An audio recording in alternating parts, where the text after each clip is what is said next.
Hello viewers, আজকে রয়েছে Kalyani university fourth সেমিস্টারের পেপার হিস্ট্রি মেজর পেপার 2 এর থেকে কিছু 2 মার্কসের কোয়েশ্চেন। তো দেখো, ফার্স্ট কোয়েশ্চেন রয়েছে, রেনেসাঁস বা নবজাগরণ কাকে বলে?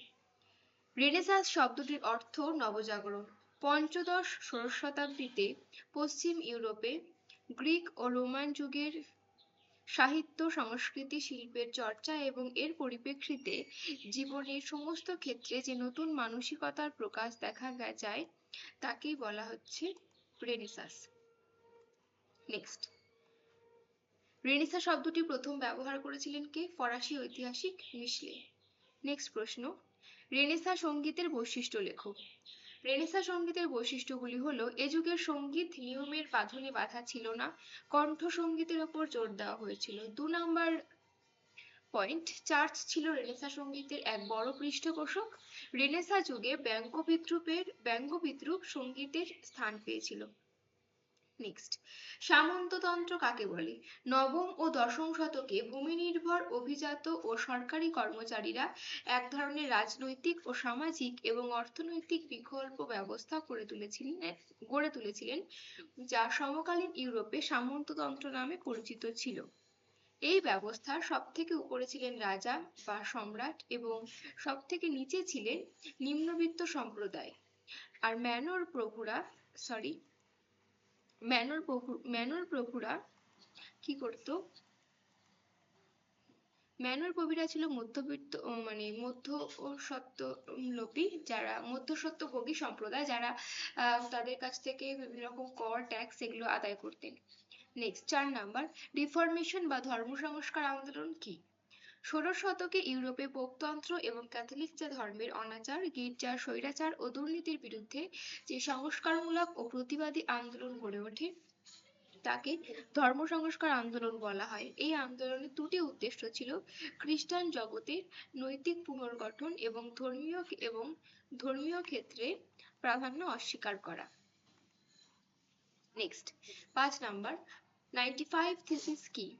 পোপের প্রতিনিধি ডোমিনিকান সন্ন্যাসী টেটজেল জার্মানির স্যাক্সনি অঞ্চলে ইন্ডালজেন্স বিক্রির পরিপ্রেক্ষিতে মার্টিন লুথার নামক ধর্মশাস্ত্রের একজন অধ্যাপক মুক্তিপত্র বিক্রি সহ পোপতন্ত্র সম্পর্কে 95টি প্রশ্ন লিখে উটেনবার্গ ক্যাসল চার্চের দরজায় প্রদর্শিত করেন 1517 খ্রিস্টাব্দে। এই প্রশ্নগুলি 95 থিসিস নামে পরিচিত।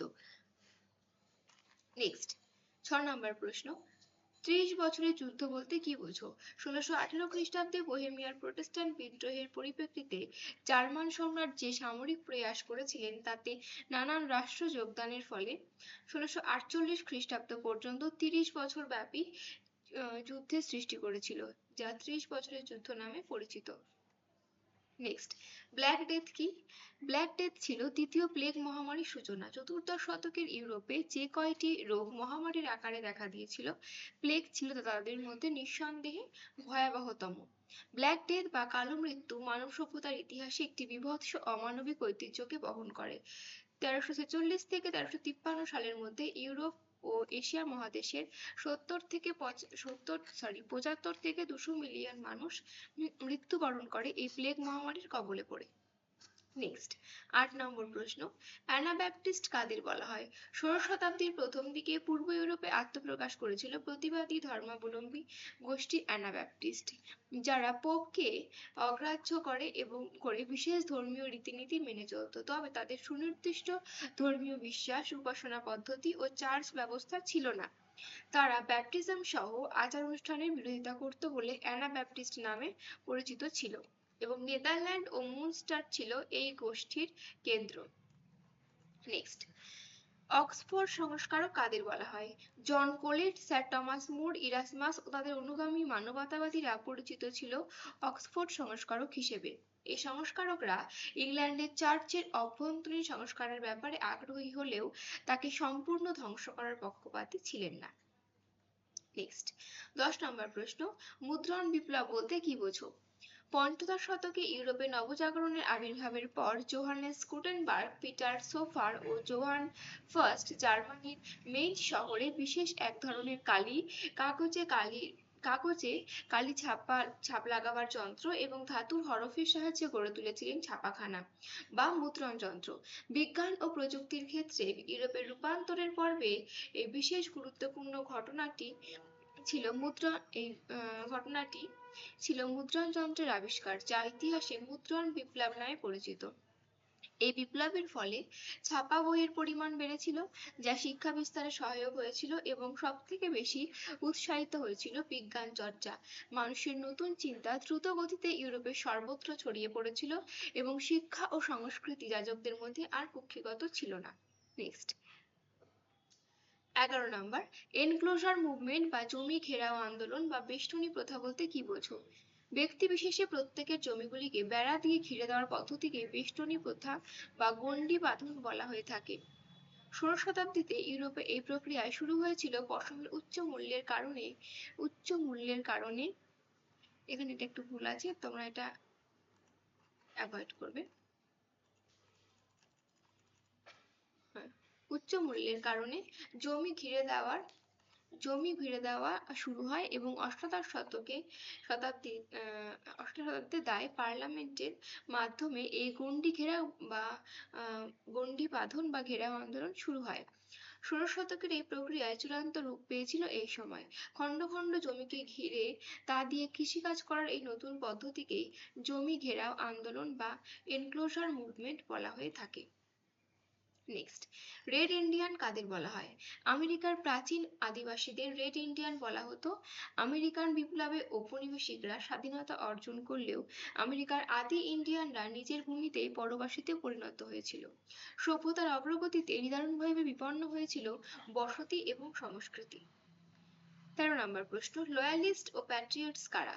স্বাধীনতার আগে আমেরিকা সমাজে দুটি শ্রেণী লক্ষ্য করা যায়। এক, প্রভুভক্ত বা ব্রিটিশ অনুরাগীরা লয়ালিস্ট নামে পরিচিত ছিল, এবং দেশপ্রেমী উপনিবেশিকরা তাদেরকে নিয়ে গঠন করেছিল প্যাট্রিয়টস শ্রেণী। নেক্সট, স্বাধীনতার ঘোষণাপত্র বা ডিক্লিয়ারেশন অফ ইন্ডিপেন্ডেন্স বলতে কি বোঝো? 1776 খ্রিস্টাব্দের 4 জুলাই ফিলাডেলফিয়াতে অনুষ্ঠিত তৃতীয় মহাদেশীয় সম্মেলনে 13টি উপনিবেশের প্রতিনিধিবৃন্দ টমাস জেফারসন যে ঘোষণাপত্র দ্বারা বা প্রচারের মাধ্যমে ব্রিটিশ প্রভুত্বকে অস্বীকার করেছিল তা স্বাধীনতার ঘোষণাপত্র বা ডিক্লিয়ারেশন অফ ইন্ডিপেন্ডেন্স নামে পরিচিত। নেক্সট, ওয়ার্মসের এডিক্ট কাকে বলে? ওয়ার্মসের ধর্ম সম্মেলনের সিদ্ধান্ত অনুসারে ঘোষিত যে নির্দেশ দ্বারা মার্টিন লুথার কে হত্যা করা এবং তার গ্রন্থগুলো ধ্বংস সাধনের জন্য আইনানুগ অনুমোদন প্রদান করা হয়েছিল তাকেই ওয়ার্মসের এডিক্ট বলে। এখানেও একটু ওয়ার্মসের হবে, এটা ওয়ার্মসের আছে, এটা প্রশ্ন থেকে তোমরা দেখে নেবে। এই যে ওয়ার্মসের এডিক্ট। আজকে 15টা প্রশ্ন তোমাদের জন্য থাকছে। দেখা হচ্ছে নেক্সট ভিডিওতে পরবর্তী কোনো টপিকের ওপর।